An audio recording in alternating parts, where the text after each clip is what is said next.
But the story that I wanted to lead with was something he told me in the break, which is an important lesson for us. So his youngest son came to him today, I think it was, and said, "Dad, are we rich?" So we helped Justin sell his business.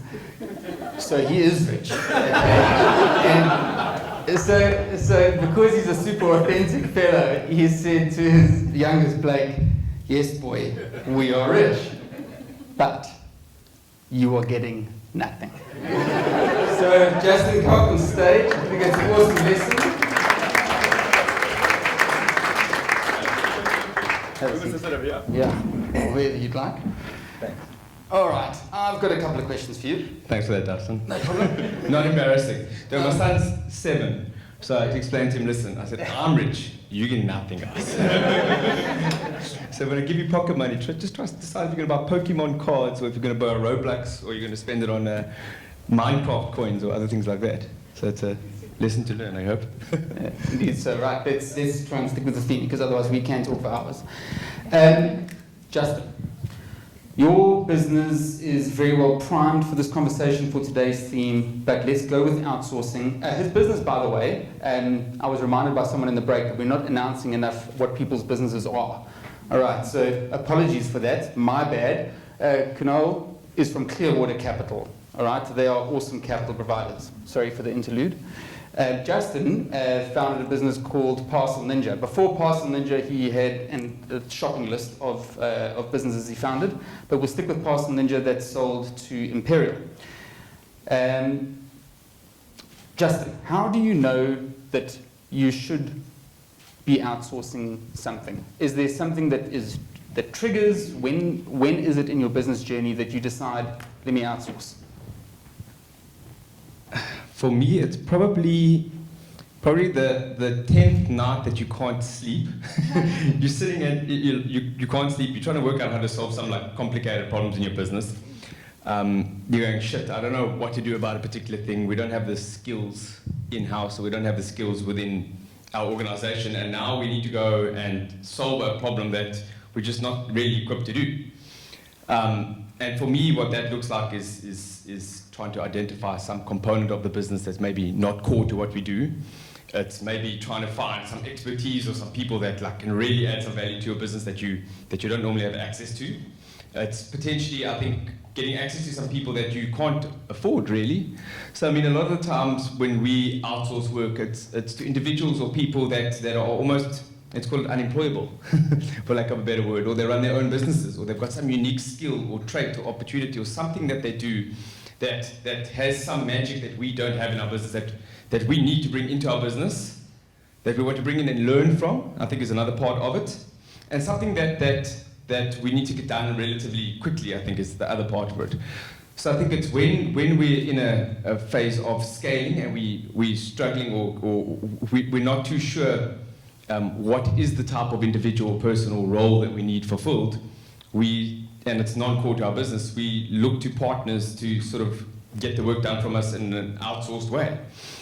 And for us, that's something that's worked really well to get to be flexible, I think, at the end of the day, something that's key. So an outsourced model for us is seen as a really great way to get world-class services from individuals or companies, to learn from it, and sort of to scale quickly through a process, and while trying to work out what the hell you're actually trying to do. So a lot of the time you think you need X, you outsource and you're like, shit, we didn't actually need X. Thank goodness I just outsourced for a bit. We actually need X times 2 or Y, which I think is important for us. All right, well, so following on from that, what makes a good outsourced partner? How do you pick them? Yeah, I think finding an outsourced partner is kind of like hiring someone almost. And someone asked me the other day, how do you find phenomenal staff? And just talking to culture and a few other things. And my comment is that the best way to hire people is through referrals, we find. And the best individuals are referred by people that we deem like 18 players.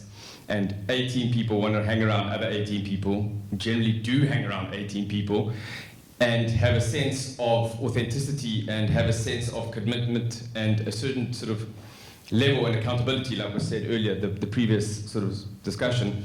And they refer people that are also bloody A team players, and they don't want to play with any B team guys, so then they find A team. So when we looking to outsource to a particular organization, the first thing we do is we go to network and say, guys, who has done X, Y, and Z?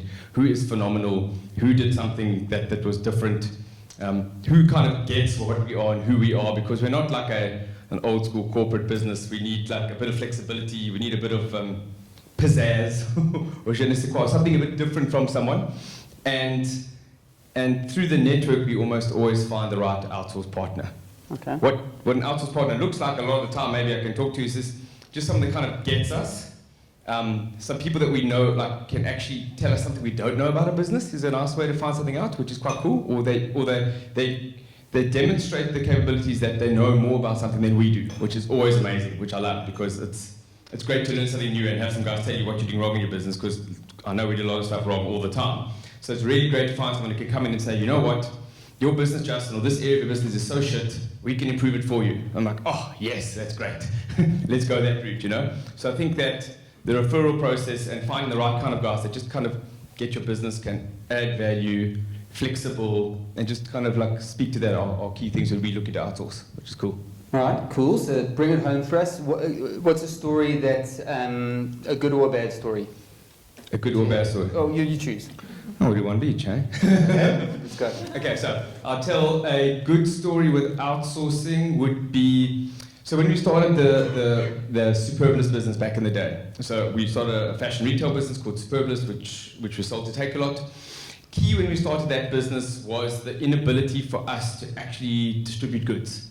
So what we were phenomenal at, we were these like amazing oaks that knew how to choose the right products, merchandise that had well, phenomenal at marketing, they could sell a hell of a lot of it. And then you'd come to the warehouse and there'd be a shit fest. Nothing was happening. I still remember the one year I think we sold Christmas crackers, which had to be converted into New Year's crackers, because we couldn't ship them out, which had to be converted into like Valentine's Day crackers. Because you've got to get quite inventive with these things. So what we ended up doing there is we actually like partnered with the Superblis team, built out a supply chain logistics business quickly, said to them, you guys stick to what you know, which is like sales, marketing, product selection, surprise and delight, all of that sort of good stuff. Stay out of our zone, we're going to do all the shipping and the shitty work you don't want to do. Let us pack boxes, ship stuff to people.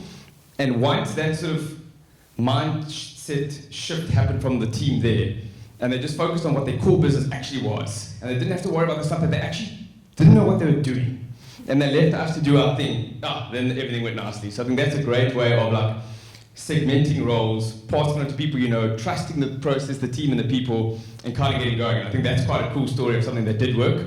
Something that didn't work was... Unless it's benchmark or OCFO. Oh, yeah, of course. No, we're not going to talk about that. Yeah, let's not talk about that, that's fine.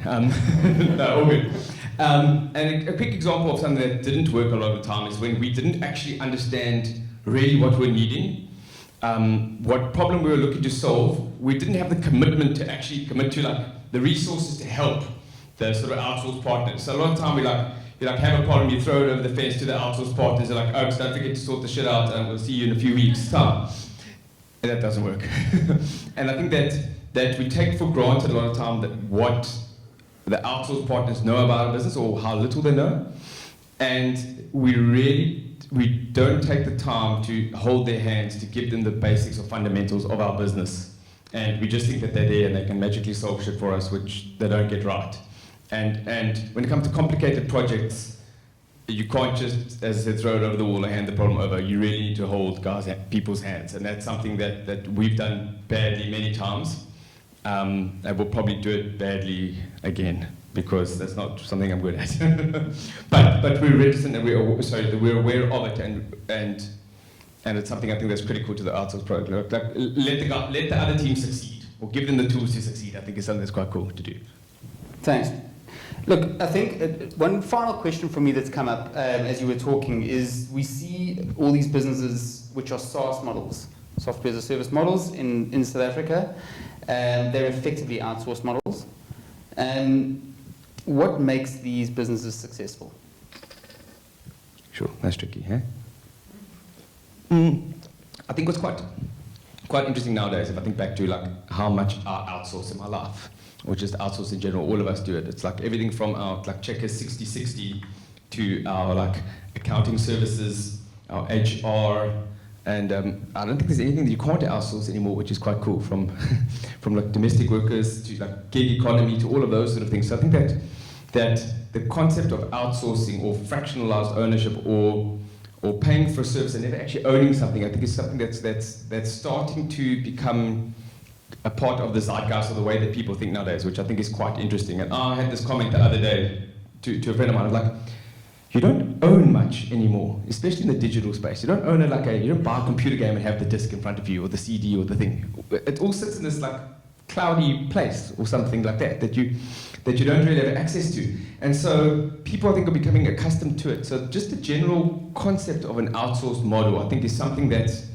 becoming more and more relevant. I think that's important.